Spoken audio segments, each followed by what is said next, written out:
আপনার বাচ্চার চোখের তলায় ডার্ক সার্কেল কি আপনারা লক্ষ্য করেছেন? আপনার বাচ্চা অনেক রাত জাগে, কারণে অকারণে সে রাত 12টা 1টা 2টো পর্যন্ত জাগছে। আইসিএসসি সিবিএসসি তে পড়ার জন্য সে পরের দিন সকালেই উঠে স্কুল যাচ্ছে।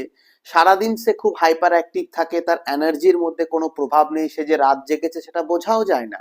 অন্যদিকে তার স্কুলের স্কোরও খুব ভালো হচ্ছে, যার জন্য আপনারা কগনিটিভ মাস্কিং এর শিকার, অর্থাৎ আপনারা মনে করছেন তার রেজাল্ট যখন ভালো হচ্ছে তার অন্য কোনো সমস্যা থাকতেই পারে না।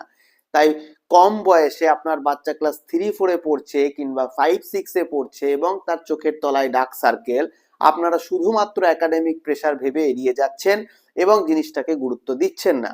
হতে পারে এর পেছনে কোনো কারণ লুকিয়ে আছে।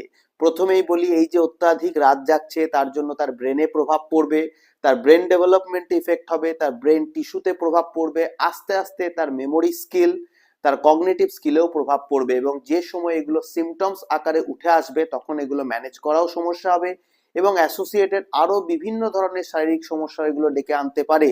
তার কারণ অল্প বয়সে রাত জাগা, একই সাথে চোখের তলায় ডার্ক সার্কেল কোনোভাবেই কিন্তু গ্রহণযোগ্য নয়।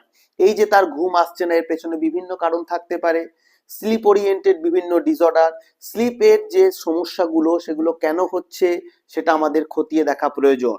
আন্ডারলাইন কজে এডিএইচডি রয়েছে কিনা, স্লিপ হাইজিন ওরিয়েন্টেড কোনো প্রবলেম রয়েছে কিনা, গ্যাজেট ওরিয়েন্টেড কোনো প্রবলেম রয়েছে কিনা, হোম অ্যাটমসফিয়ারে কোনো প্রবলেম রয়েছে কিনা, কোনো নিউরো অ্যাক্টিভিটিতে সমস্যা রয়েছে কিনা, এগুলো দেখতে হবে।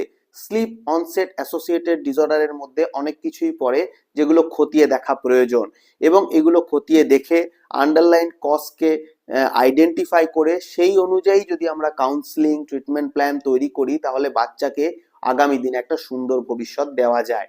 প্রথমে মনে রাখতে হবে ছোট ছোট করেও কিন্তু সমাধান করা যায়, তাই জন্য প্রথমে প্রফেশনালসদের কাছে আসুন, বাচ্চার যে সমস্যা সেগুলো খুলে বলুন।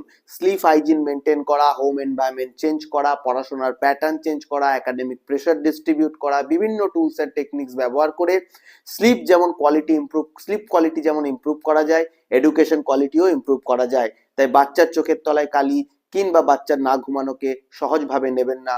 সমস্যার সমাধান করার জন্য এক্সপার্টদের কাছে যাবেন, আপনার বাচ্চা ভালো থাকবে, সুস্থ থাকবে।